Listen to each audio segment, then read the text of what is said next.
Wednesday, right? It is Wednesday, or is it Tuesday? No, today's Wednesday. Got to check my calendar. Bishop on air with you. I'm back at it, and we've got tons to tackle. We'll talk with Richard Pearson, the executive director of the Illinois State Rifle Association, about several things: the status of lawsuits, the FOID card in the aftermath of that federal judge ruling that an illegal immigrant can have a firearm for self-protection, to even a preview of the Illinois Gun Owner Lobby Day, which is coming up in just a handful of weeks at the Illinois State Capitol in Springfield. So those are just some of the things we'll talk with Richard Pearson about coming up in about 10 minutes. But up next, we've got to tackle just some of the latest happenings when it comes to litigation against gun control. So that's on the way here with Bishop on Air. Like, subscribe, hit that notification bell. Appreciate you guys being here. Shout out to those in the chat room already early this morning: Jerry, Randall, Christopher, Tattooed Squirrel, Tenebris, Brian, James, Sergio, AS3, SXP, KJM, and Ed. Really appreciate you guys. Aaron, good morning. All right, so let's get on into it. We'll tackle some of the latest in litigation against gun control coming up next here with Bishop on Air.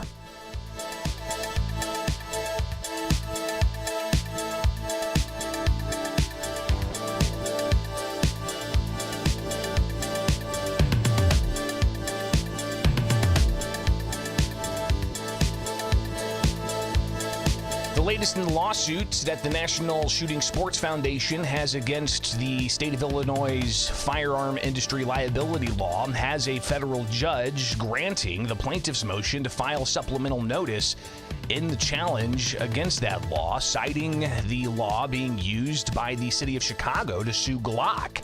Welcome back. Bishop on Air, hanging with you this morning, each and every morning. Like, subscribe, hit that notification bell.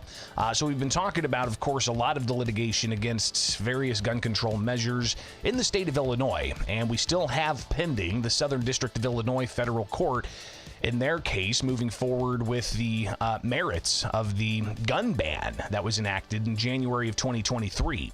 So that case is still playing out, right? They're getting all their discovery together, their experts and such. And we'll touch on expert witnesses and what those ultimately cost, especially when the taxpayers are the ones footing the bill for the state to defend a gun ban, like in Illinois. The Firearms Policy Coalition has an interesting graphic that shows just how much at least one expert was getting in a whole bunch of different cases. Regardless, the Southern District case, that case continues. And we do have a deadline, I believe, tomorrow of some more filings that need to happen. That case, many speculate you'll have a trial and it'll have some kind of outcome by this summer, maybe by the 4th of July, Independence Day. We shall see. But that's the gun ban lawsuit. But you have other litigation like this National Shooting Sports Foundation lawsuit against the state's gun industry liability law. And on Monday, after last week Chicago sued Glock, you have the National Shooting Sports Foundation saying, look, federal judge in the Southern District, separate case, this is happening in Chicago. They're using this state law we're challenging in federal court to go after Glock, and that's why we need to have this law struck down by the federal courts in the state of Illinois. So the judge in that case yesterday did order that the plaintiff's motion for leave to file notice of supplemental authority is granted and that the court will review the attached pleading from the Circuit Cook County Court with respect to the pending motions. And there are some pending motions to dismiss because of a lack of standing or because nobody's been hurt. That's what the state says. But of course, the plaintiffs in this case pointing to the city of Chicago's lawsuit against Glock as a reason why the case needs to proceed. So interesting there. But you also have a bunch of Attorneys general across the country looking at what's going on in Illinois and in Cook County with the city of Chicago. The National Association for Gun Rights posted on X, liberal AGs release violent criminals back onto the streets. Those criminals commit crimes. Why would Glock do this to us? They ask tongue-in-cheek. And that's after Attorney General Matt Platkin out of, where's the Attorney General out of? New Jersey. They posted on X. Chicago's suing over the ease with which Glock pistols can be turned into machine guns. Chicago's allegations are troubling, and New Jersey and other states sent a letter to Glock reminding them that we will enforce our laws if violated. And you have several attorneys general essentially telling Glock to preserve their records. And it'll be interesting to see how the Chicago case proceeds, because are they going to be, saying that they asked Glock to do this and Glock refused, and that's why they need to be able to sue? So clearly that's going to be an ongoing storyline important for us to track.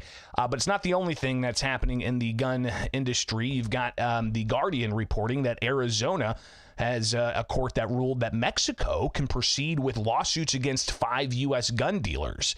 So this is kind of fascinating. A trial court in Arizona has ruled that the Mexican government may proceed in its trailblazing lawsuit against 5 U.S. gun dealers who stand accused of facilitating gun trafficking across the border into Mexico. So yet another case that'll be interesting to see some more headlines out of that.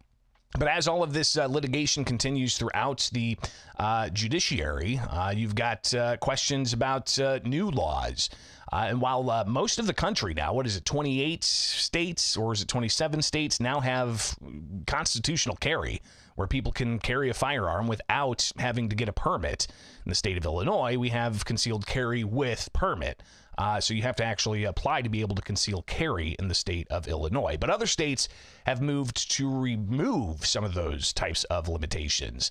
And in the state of Virginia, the governor there, Glenn Youngkin, he vetoed a whole host of gun control measures that General Assembly passed in Virginia, including, as the Firearms Policy Coalition points out here, the Virginia assault weapon ban has been vetoed. So Glenn Youngkin vetoed that bill, along with a whole bunch of other legislation. So FPC doing their deal to ultimately target some of the laws that they see as troubling for the Second Amendment community. But back to Illinois, the Second Amendment Foundation, they post that they filed a brief in response to Illinois' motion for summary judgment in a law that challenges the constitutionality of banning firearms on public transportation. So in this case, they filed a response brief in that challenge of saying that you can't have certain types of firearms on public transit. And if you go to the Second Amendment Foundation's website, you can actually see a lot more detail on this. It's filed back in 2022. You got case documents, essentially an overview from the Second Amendment Foundation saying that Illinois law prohibits the carrying of firearms on public transportation or in public transportation facilities, even if an individual possesses a valid license to carry. This prohibition runs headfirst into the right to bear arms in public places and is contrary to our nation's history and tradition of where the carriage of firearms is prohibited.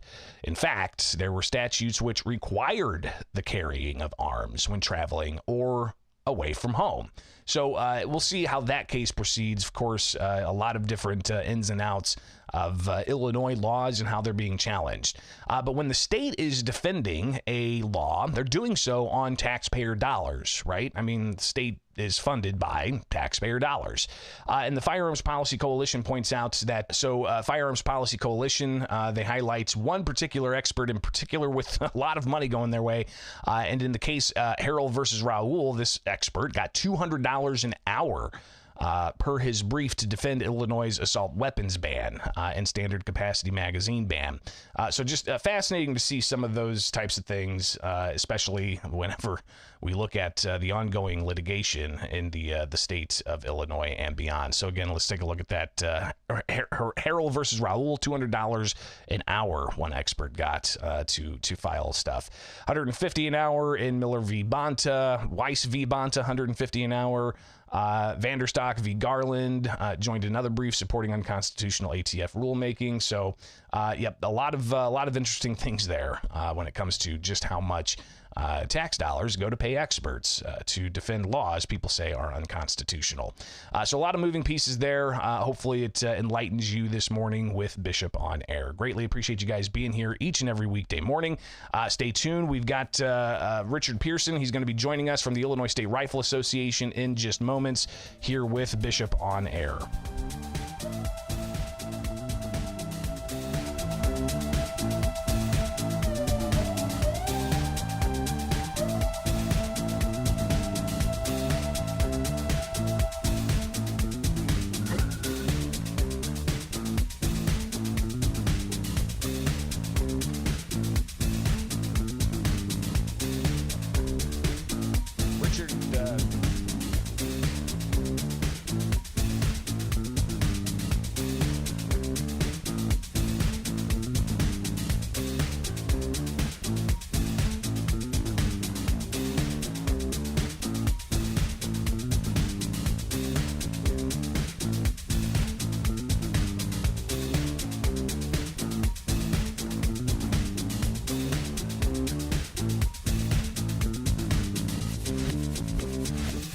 A lot to tackle with my next guests. Richard Pearson, he is the executive director of the Illinois State Rifle Association, and we've got to tackle the latest in gun litigation, where the FOID card should stand, considering recent rulings out of a federal court, and also a preview of the Illinois Gun Owner Lobby Day that's coming up just around the corner. So let's go ahead and jump right on into it with Richard Pearson.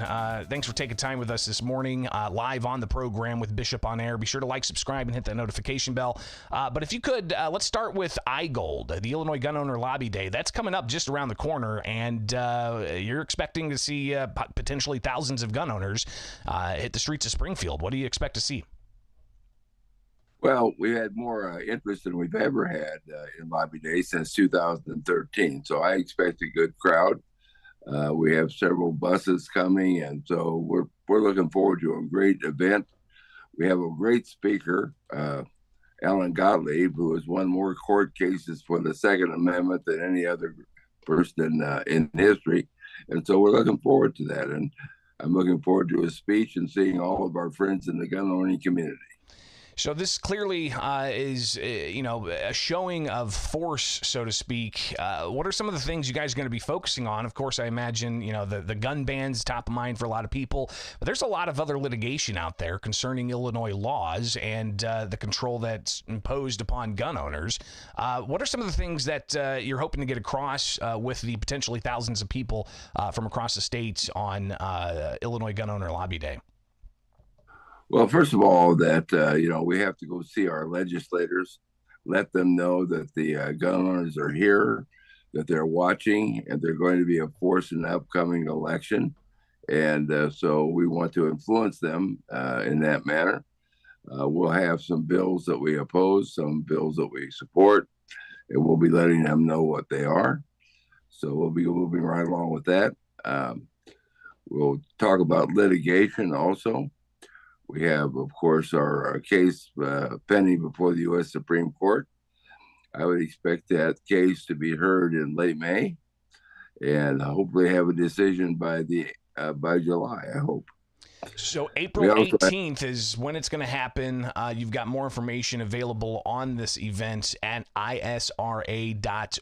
People can just search for iGold as well and find that pretty quick on major search engines. But clearly a day of advocacy. So what kind of impact are you expecting iGold to have, especially when it comes to legislators being in session on that day? Well, they'll know we're here. So if you see all those yellow and black shirts walking down the Capitol Avenue, that makes an impression. And so we want to let them know that we are here, that we're not going away, and that our numbers are growing. And so we're pretty happy about that. And we'll be talking about that. Of course, we'll have some updates on litigation, and they'll hear about that too. Talking with Richard Pearson. He's the executive director of the Illinois State Rifle Association, and iGold is going to be at the Illinois State Capitol on April 18th. They've got more details on the run of show with special speaker Alan Gottlieb from the Second Amendment Foundation. So be sure, if you are interested in this, that you get it on your calendar. It's an all-day event. All right, starts in the morning, midday, all throughout, and then you can go and see some action at the Illinois State House. But Richard, let's jump into some of the latest, and where we're at with litigation against gun control in the state of Illinois. We've got the Southern District of Illinois federal judge Stephen McGlynn moving forward and getting, the various experts lined up that each side wants to hear. So while that plays out in the Southern District courts, you've also got requests back in front of the U.S. Supreme Court to take up this case. What are we hoping happens here? Well, we hope to get a writ of certiorari from the Illinois United States Supreme Court, which means that they will hear the case. I would expect, though, that we have the National Shooting Sports Foundation case. We have a case out of Maryland. We have a case coming out of California. So I'm going to guess that at some point they'll combine all these cases and hear them all at once. So it may be 4 or 5 cases put together. Richard, we also have various challenges, including Alan Gottlieb's challenge, where he just filed a brief in the litigation against the prohibition of carrying firearms in public transit. You've got a federal lawsuit against the FOID card. You've got the NSSF lawsuit against the firearm industry liability law that Governor Pritzker signed last week in Chicago is using to sue Glock. So all of these things, obviously, people are extremely interested in, right? So where's a good resource for people to stay up on all of these? Well, we post the latest on our website. Right now, we're going through all the motions, getting all the expert witnesses lined up, doing all the background research and all this. So it's, as I described, it's like toiling in the mines. You don't see it, but sooner or later, we're going to get some valuable diamonds out of it, we hope. Richard, also the federal judge in the Northern District who recently just ruled in favor of an illegal immigrants in this country, saying that they have a right to protect themselves with a firearm. This is kind of drawn an interesting dynamic within the Second Amendment community.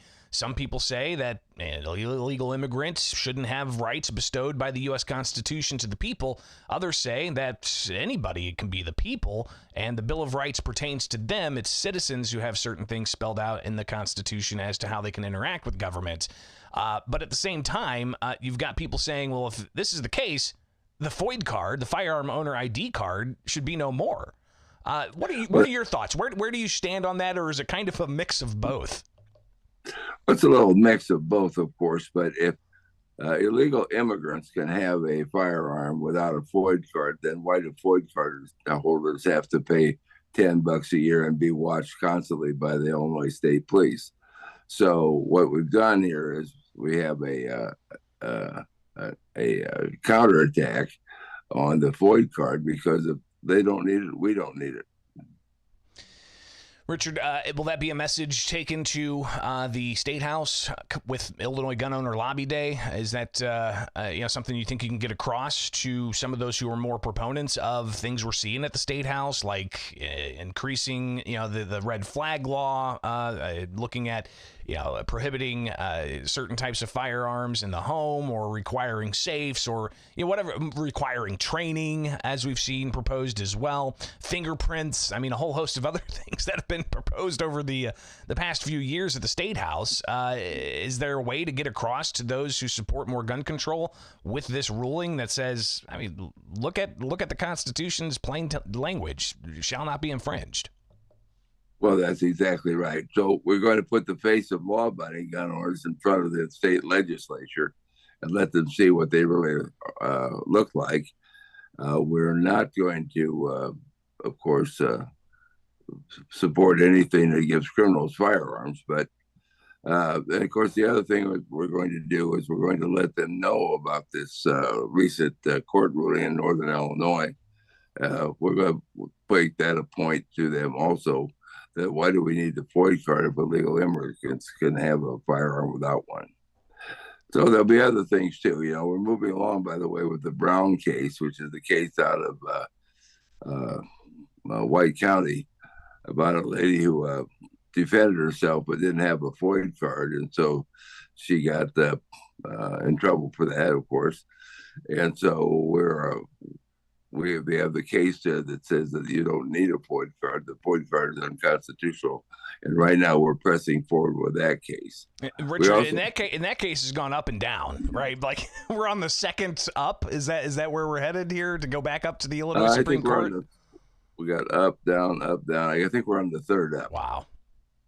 So it's been a ping pong ball because I don't think the court wants to rule on it. If they don't rule on it, in my view, it means that they know that the FOID card is unconstitutional, and they're trying to dance around the issue. Whatever happens with this case, we'll probably be going forward to the United States Supreme Court in this case also. So we're constantly pushing back with court cases, litigation, and fighting every way we can. Of course, this is all very expensive, and one of the things that the gun owners, anti-gunners want to do is run us out of money. And so we're continuing to get donations and help from our members and others. And so we're looking forward to taking these cases to the U.S. Supreme Court. Richard Pearson, Executive Director of the Illinois State Rifle Association. Again, iGold coming up April 18th at the Illinois State Capitol, where it's all going to be opening up at about 10 o'clock in the morning, where this is going to be at the Bank of Springfield Center, the convention center there in Springfield, with speakers lined up. And then there's going to be the, quite frankly, pretty incredible march you guys perform from the convention center to the Capitol with thousands of people walking down the streets. Always interesting to see that. And then you've got lobbying taking place with gun owners, letting their legislators know how they feel about the current state of the Second Amendment in the state of Illinois. Richard Pearson, greatly appreciate you taking the time this morning. Any final thoughts? No, I hope to see everyone at iGold on April 18th, including you, Greg. Well, I'll be doing what I can to cover it to, ultimately get that story out for the people across the state to see what happens with Illinois Gun Owner Lobby Day. So greatly appreciate you taking the time. Richard Pearson, Executive Director of the Illinois State Rifle Association. Be safe out there, all right? All right. Thank you all. All right. Well, appreciate him taking the time with us, and also appreciate all of you taking the time to tune in and be part of the program. It's something that's kind of a labor of love here as I broadcast from my home studio and let you guys kind of in on, me on my own time doing this. So appreciate you and all of the comments. And be sure to like, subscribe, and hit that notification bell. Share it, tell people about it, help the show grow. Why not, right? So hopefully you guys find some value in this every day, and giving a kind of an overview of where we're at in this grand scheme that we call life here in the state of Illinois. So thumbs up to everyone. Appreciate you being here. Like, subscribe, hit that notification bell. I gotta say it. It's like breathing. If you're on YouTube, you gotta tell people to like, subscribe, hit that notification bell, or smash that notification bell, I guess. All right, take care. Appreciate you guys. We'll see you back here tomorrow.